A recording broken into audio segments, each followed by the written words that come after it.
अनेकों माँ अपने बेटे के लिए रोता है। किसके वजह से? हमारे देश के सरकार के वजह से। अगर वो रोड को सही से बनवाता, अगर वो रोड को सही ढंग से स्ट्रक्चर के साथ बनवाता, तो शायद जो बेटा जो बेटी इस देश के सपना को लेके बाहर जाते हैं, वो रोड पे एक्सीडेंट नहीं करता।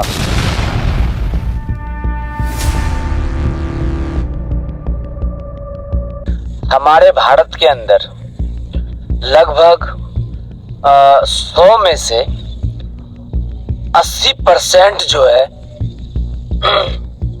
सब गरीब है।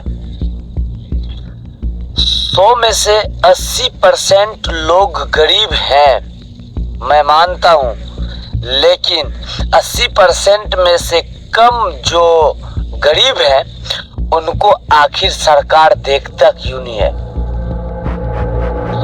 उनको भी सरकार देखना चाहिए, उनका भी सपना है, उसका भी सपना पूरा होना चाहिए, तब जाके हमारे देश में रहने वाले लोगों का दर्द और सपना जो है वो पूरा हो सकेगा। नहीं तो इस देश की कुछ भी हो जाए, कुछ भी कर ले, इस देश के अंदर लोग जो है वो नहीं सुधरने वाला।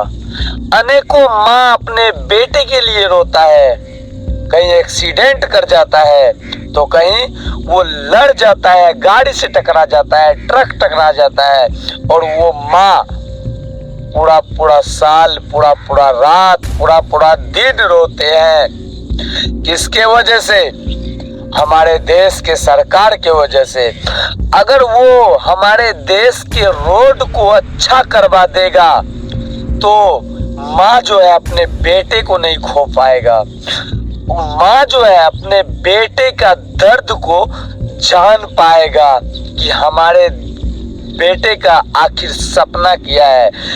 अनेकों लड़का, अनेकों लड़की अपने सपनों को लेके बाहर जाते हैं और वो बाहर जाने के टाइम एक्सीडेंट कर जाते हैं। किसके वजह से? हमारे देश के सरकार के वजह से। क्यों? क्योंकि अगर वो रोड को सही से बनवाता, अगर वो रोड को सही ढंग से स्ट्रक्चर के साथ बनवाता, तो शायद जो बेटा जो बेटी इस देश के सपना को लेके बाहर जाते हैं, वो रोड पे एक्सीडेंट नहीं करता। क्यों इस तरीके के दर्द को हमारे देश के नेता नहीं समझते हैं? अनेकों माँ भूखी सोती है एक दिन के अंदर, उनको खाना नहीं मिल पाती है। उनके लिए अगर आवाज कोई उठाता है तो उस आवाज को दबा दिया जाता है। इस देश के सरकार इस तरीके से काम करते हैं।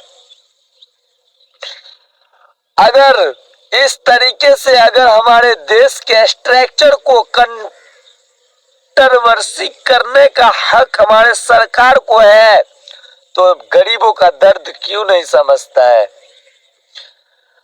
आखिर उस बेटे का मौत जो होता है, माँ को क्या दिल पे असर पड़ती है, जो इस देश के सरकार की वजह से अपनी जान दे देती है। अनेकों माँ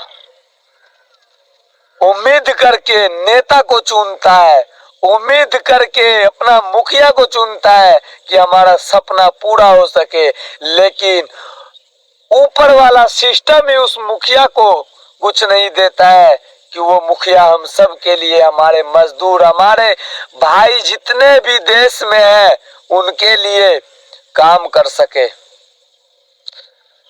नहीं करते हैं कोई काम, सब के सब अपना पेट भरने में लग गए हैं। गरीबों को कोई सरकार नहीं देखता। वृद्धा पेंशन जो माँ को, जो चाची को, जो दादी को मिलना चाहिए, उसको वृद्धा पेंशन नहीं मिलते हैं। 1500 2000 एक महीने में मिलता था और उसको भी बंद करवा दिया जाता है हमारे देश के अंदर और बिहार के अंदर। ऐसे अगर चलेगा मेरा देश तो नहीं चलने देंगे, रोक देंगे। गरीब को जब तक आप लोग हक नहीं देंगे तो इस तरीके से देश को नहीं चलने देंगे। लड़ेंगे, माँ के लिए लड़ेंगे, बहन के लिए लड़ेंगे, भाई के लिए लड़ेंगे, सबके लिए लड़ेंगे और दिखाएंगे उस दर्द को भी, और लड़के उस दर्द को दूर भी करेंगे कि उस बेटी का, उस माँ का, उस बहन का दर्द कैसे दूर होता है। मैं मजदूर का बेटा हूँ, मैं झुकूंगा नहीं, डरूंगा नहीं, क्योंकि हमारे साथ हमारे माँ, हमारे भाई, हमारे बहन सब साथ है। और उसका दर्द को दूर करने में, उसका आंसू पोंछने में मुझे शर्म नहीं लगेगा। लड़ेंगे जब तक उसका आंख का आंसू ना छूट जाए और ना पोंछा जाए, तब तक लड़ेंगे। मैं दिलदार सन ऑफ मजदूर एक प्रण लेता हूँ, हमारे देश की बहन जितने भी हैं सबकी आंख के आंसू एक न एक दिन मैं जरूर पोंछूंगा। जय हिंद।